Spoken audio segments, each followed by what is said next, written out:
entonces, Mauricio, tú habías adelantado algo.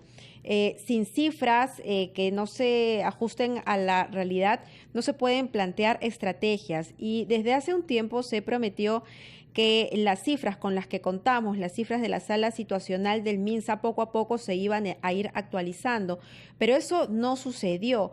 Oficialmente, hasta el lunes 26 de octubre, podemos contar 34.197 personas fallecidas. Esta es sin duda una cifra que no se ajusta a la realidad, pero lo que tenemos que tener sí clarísimo es lo que tú comentabas. ¿Cuántas personas son positivas? De estas positivas, ¿cuántas pruebas son moleculares? ¿Cuántas pruebas son serológicas? Le damos la bienvenida a Rajit Barham. Él está con nosotros, siempre colabora con el programa. Y quisiera empezar el diálogo, ¿no? Preguntándole cuánto ayudaría a su trabajo de procesar información con relación a esta pandemia en el Perú si tuviese todos los días información de todas las regiones del Perú con relación a cuántas pruebas moleculares se hacen y cuántas serológicas por separado. Recordemos que en la sala situacional del Ministerio de Salud, desde que empezó la pandemia, se menciona lo siguiente: pruebas realizadas, y se pone una cifra, no se diferencia una de la otra. Le preguntamos a una especialista en data, justamente con reconocimiento internacional por su emprendimiento de iCloud, cuánto le ayudaría a un procesador de data en el ciberespacio esta información por separado. Buenos días, Raji. Hola, buenos días a ambos. ¿Cómo están? No sé si captaste el planteamiento de la pregunta que te hice. Sí. Básicamente, a ver, aparte de la sala situacional, tenemos que conceptualmente pensar en qué significa tener datos abiertos, ¿no? Si vamos a los datos abiertos de la PCM, los datos sí están desglosados entre moleculares y pruebas rápidas. Pero aún así existe otra información que no está dentro de los resultados de los casos positivos, ¿no? Que es, por ejemplo, de las pruebas rápidas, cómo están los IgG, o sea, desglosarlo un poquito más. Creo que en el Perú recién estamos empezando a tener una cultura de datos abiertos, a pesar que ya hay una normativa desde hace 3 años. Y poco a poco, ¿no? Cosas como esto, como la pandemia, van a ayudar a mejorar ese tipo de cosas. Al fin y al cabo, lo que queremos es publicar datos no solo de la pandemia, sino de todas adquisiciones en el gobierno para poder analizar qué es lo que estaba pasando, si hay alguna irregularidad. Queremos,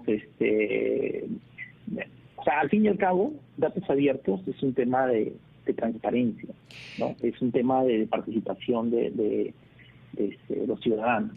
La preocupación, Rayi, siempre va a ser si tenemos la data necesaria para tomar buenas decisiones, y si esa data que está ahí, que es de datos abiertos, porque entiendo lo que nos estás diciendo es que en la sala situacional del MINSA está la información, pero digamos que está presentada de una manera más sencilla, ¿no? Pero hay más información que están en las páginas del gobierno, donde ya se puede ver al detalle cuántas pruebas moleculares, en qué regiones, cuántas pruebas serológicas. La gran pregunta es si esta información está actualizada, si esta data oficial es la correcta para después poder tomar las medidas correctas en cuanto a estrategias. Claro, a ver, cada región digitaliza sus cosas de manera distinta, ¿no? Inclusive algo tan simple como las pruebas rápidas, la manera como se están digitalizando, las pruebas rápidas serológicas, ¿no? La manera como se están digitalizando está cambiando en las últimas semanas, ¿no? Porque algo tan simple como incluye el IgG, no incluye el IgG, afecta a los resultados de positividad, por ejemplo, nacional. Y tienes unas regiones que lo digitalizan de una manera y otras regiones que ya están cambiando a la nueva manera. Entonces, no es que haya algo uniforme, donde en todas las regiones podemos decir que todos los datos están al día, no, cada región tiene su manera de cómo hacen las cosas, inclusive en Lima. Perdón, ¿no? Lima, deberíamos aspirar a eso, ¿no es cierto?, a estandarizar procedimientos en todo el país, sí, ¿no? Claro, no que se procese de una manera en Lambayeque y de otra manera en Puno y de otra manera en Tarapoto. Digamos que los patrones deberían ser exactamente los mismos para todas las regiones del Perú. Permítenos, por favor, comprometerte a seguir conversando sobre la importancia, ¿no?, de manejar una data no solo estandarizada, sino completa, que sea eficiente para todos y cada uno de nosotros. De eso, en gran parte, dependerá si hay una segunda ola o no. Regresamos con Rajit Barham.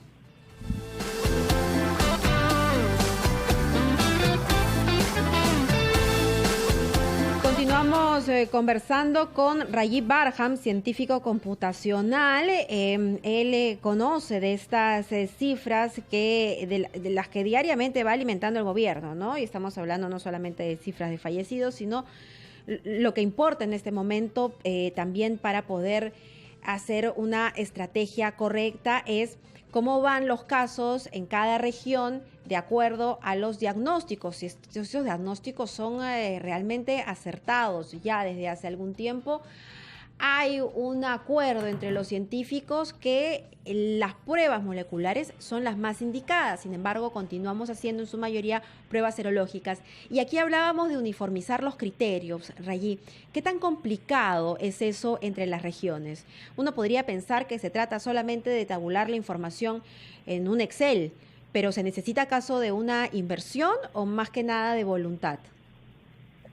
Es una combinación de varias cosas, es una combinación de todas las cosas que he mencionado, ¿no? O sea, al fin y al cabo se trata de poner, digamos, unas reglas de cómo se tienen que hacer las cosas, pero también tienes que tener acceso al tipo de pruebas necesarias, ¿no? Entonces, yo puedo poner las reglas y decir, ya, tienes que hacer, no sé, X cantidad de pruebas por cada 100.000 habitantes, pero si no tengo las pruebas ahí, ¿cómo las vas a hacer?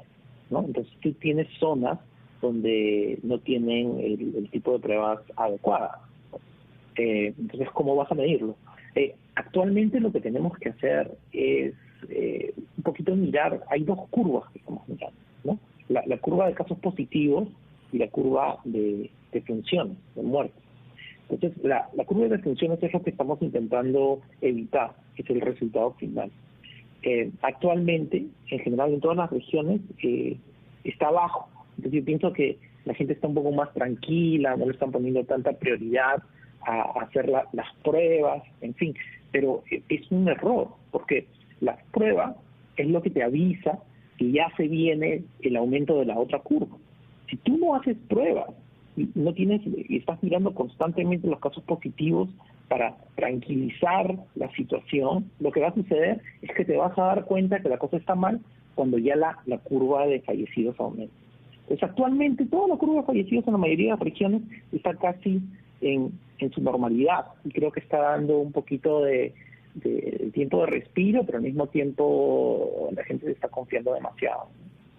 Está en su normalidad en la medida que en las regiones se hagan la suficiente cantidad de pruebas moleculares que, como nos han explicado los especialistas, demandan de un laboratorio especial y de un especialista. No basta con que tú mandes una prueba molecular a Iquitos, ¿no? Sí. Tiene que haber una persona que la sepa manipular y un laboratorio donde se procese.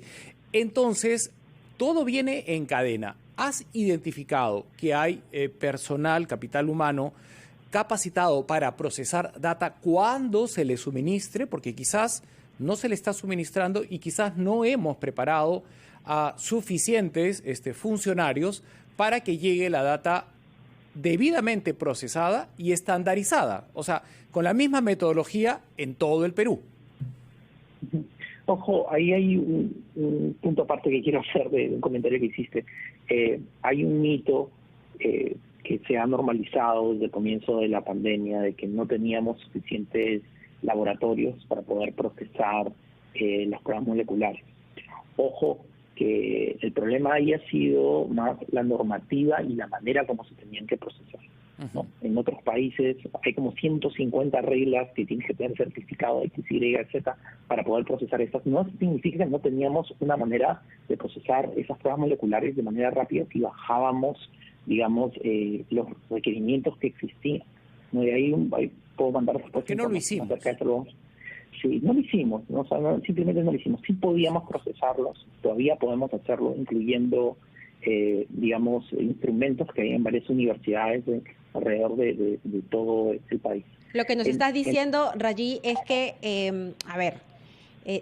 digamos, esta normativa impidió que en los diferentes laboratorios se puedan realizar estas pruebas moleculares. Esa normativa se pudo cambiar, pero hasta el momento o hasta hace algunas semanas era el Instituto Nacional de Salud el que inclusive traía las pruebas desde regiones y estos resultados podían tardar 10 días. Sí, claro que sí. Y inclusive ahora han habido bastantes avances donde podemos tener pruebas rápidas moleculares que no necesitan nuestra instrumentación, estos aparatos que cada uno cuesta $350,000, ya no necesitas eso, no puedes hacer con un reactivo.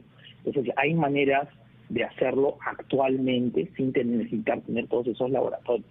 Ahora, además de eso, tenemos que pensar que digamos, la pandemia para mí, personalmente, yo pienso que es un tiempo de guerra, ¿no? Entonces, en la guerra no te vas a sentar y decir, a ver, ya, este tanque no puede salir a menos que sea de este color y decir certificado y que no utilice aceite. No, es tiempo de guerra, entonces tienes que bajar las normativas y ver de tal manera de que todavía la gente, digamos, puedes tener resultados confiables sin tener que ser extremadamente burocrático. Y eso es algo en lo que hemos fallado, en fin, ¿no?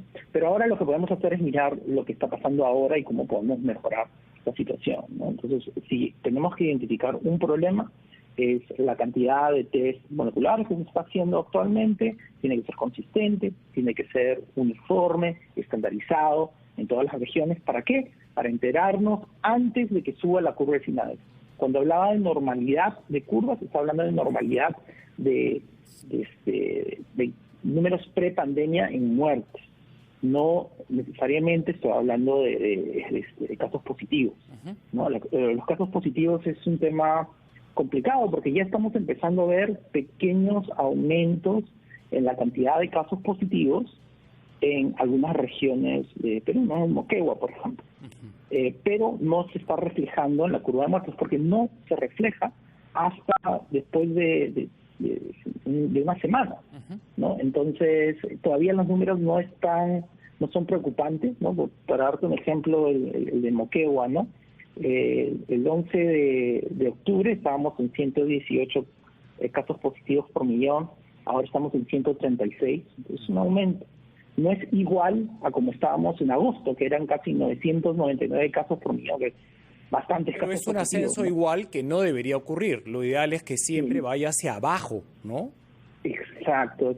Pero es un indicador para decir, oye, está aumentando algo en Moquegua, tal vez deberíamos de ser más consistentes en los test que estamos haciendo, poner más pruebas moleculares, hacerlos en todos los distritos y ver dónde específicamente es que está subiendo, ¿no? Y es un sistema de alerta, ¿no? Un sistema de alerta, no es una cura, no es la vacuna, pero es un indicador que puedes utilizar antes de que se vuelva un problema. Rayi, muchísimas gracias. Creo que muchas alertas se han encendido en Moquegua, no solo esta cifra que tú has mencionado. Y ojalá te hayan escuchado las autoridades pertinentes, porque de acuerdo a tu experiencia, no hay todavía una estandarización en los procedimientos de la data en todo el Perú. Las regiones no procesan de la misma manera la información que están recibiendo de infectados y fallecidos y lo asociado a la pandemia. Muchas gracias, Rayi. Hasta una próxima oportunidad. Gracias. Hasta luego.